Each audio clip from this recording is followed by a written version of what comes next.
Welcome to another episode of One Hit Wonders on Rock and Roll Flashback with your host, Bill Price. In this episode of One Hit Wonders, I'll feature Robin Ward, who had a million-selling hit in 1963, and Terry Stafford, whose number 3 hit competed with the Beatles in early 1964. Jacqueline McDonald, who is known as Robin Ward, was born in 1941 in Hawaii and later grew up in Nebraska. At the age of 8, she began singing in church with her 2 sisters. Once the trio won a national talent contest organized by Horace Heidt, they relocated to Los Angeles, hoping to secure work in the music industry. When Jackie was 13 years old, television station KTLA hired her to sing on a Your Hit Parade. She performed popular hit songs for 4 years and eventually began a career singing on demo and released recordings. In 1962, she sang the La La La parts on Pat Boone's million-selling single, Speedy Gonzales. In 1963, producer-songwriter Perry Botkin Jr. hired Ward to record a demo at Gold Star Studios of the song titled Wonderful Summer, a composition that was co-written by Perry and Gil Garfield. Although the recording was intended to be a demo for established singers, once the recording was completed, Botkin sped up the recording, believing it would sound better with a higher voice pitch. Then bird and surf sound effects were added to complete the recording. Botkin believed it was good enough to be released as a pop single. However, the sped-up recording wound up sounding younger than 21-year-old Jackie. She then suggested using Robin, which was her daughter's first name. In the fall of 1963, the single was released on the Dot Records label. As sales of the single surpassed 1 million copies, the record reached the number 14 position on the Billboard Hot 100, and in Canada it reached number 31. The next release was an album. However, it only enjoyed limited success. In 1964, the second single release, titled Winter's Here, failed to make it onto the Hot 100. When the single's success disappeared, she later focused on performing on several television programs, which included The Red Skelton Show, The Danny Kaye Show, and The Carol Burnett Show. She also sang on commercials that numbered in the hundreds and on several television theme songs.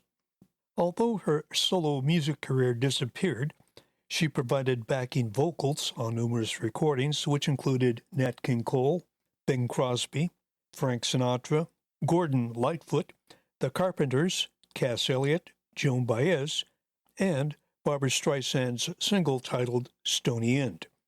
She also sang anonymously on the Partridge Family recordings. Here's Robin Ward's number 14 hit from 1963, Wonderful Summer.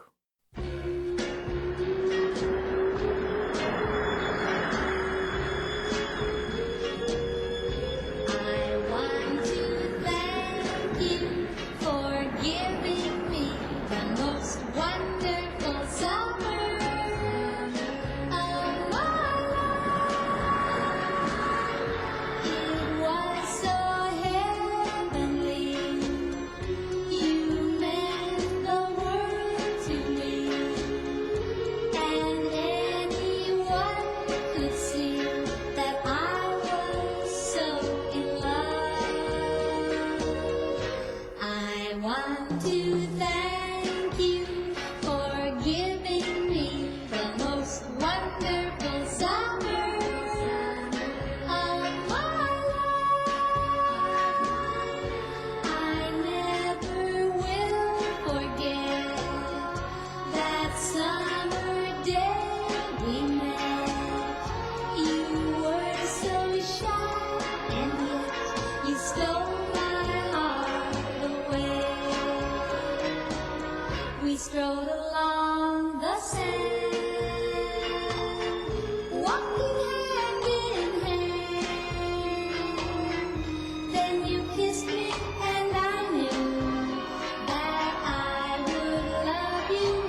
Terry Stafford was born on November 22nd, 1941 in Hollis, Oklahoma. At the age of 7, his family relocated to Amarillo, Texas. After graduating from high school in 1960, he briefly sang in a local rockabilly group. Then he moved to Southern California with the intention of pursuing a music career.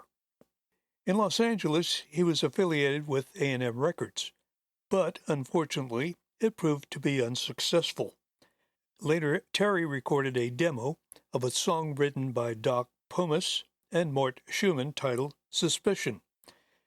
Interestingly, Elvis Presley had previously recorded the song at RCA's Studio B in Nashville, Tennessee in 1962.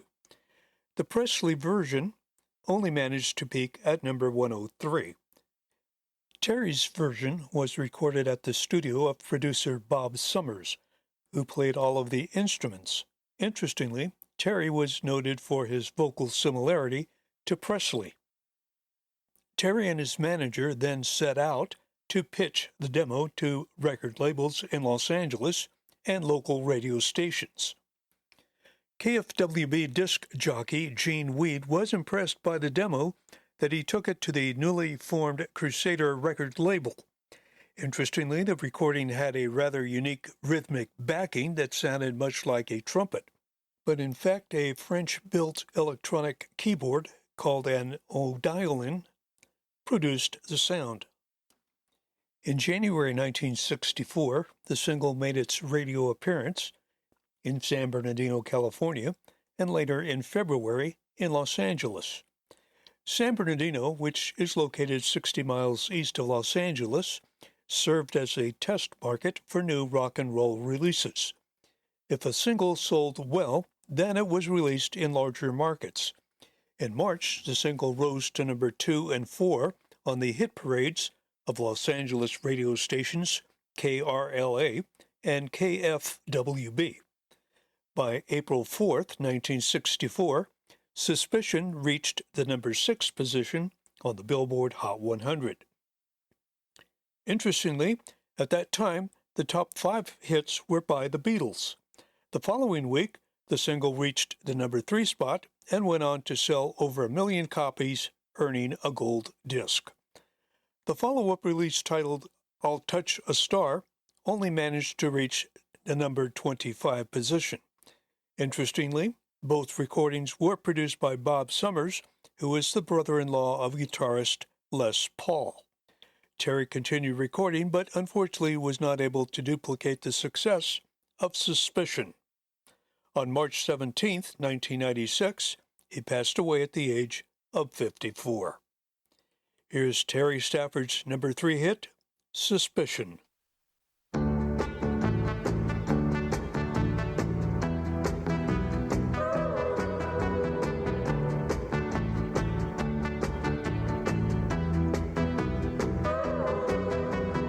Every time you kiss me, I'm still not certain that you love me.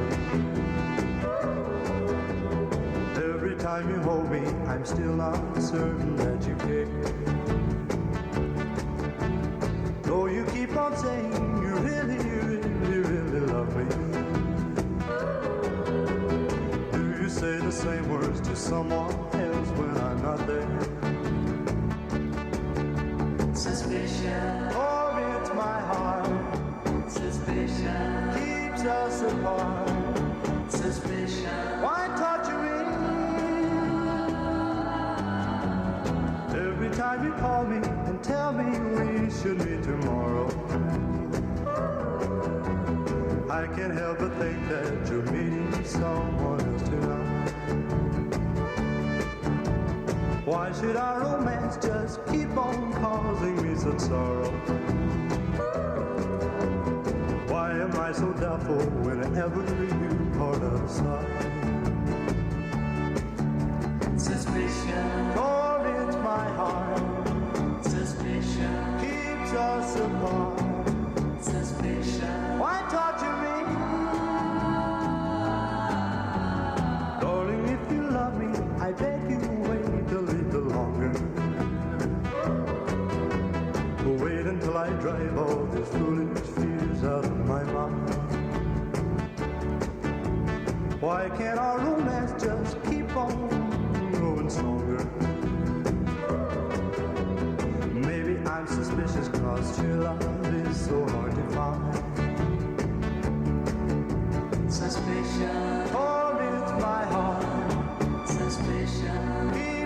us apart. Suspicion. Why torture me?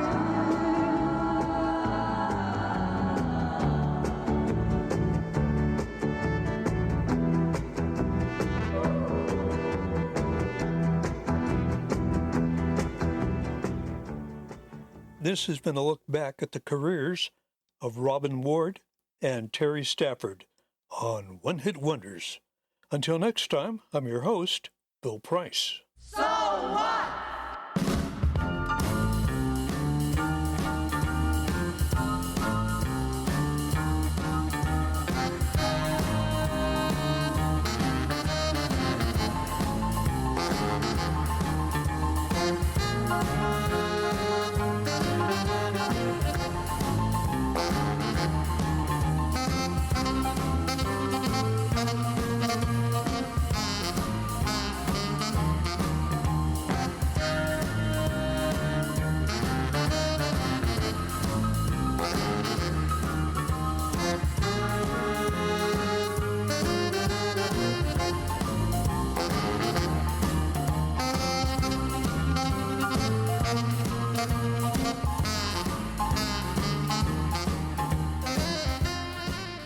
Rock on, rock on, rock on, rock on, rock on, rock on.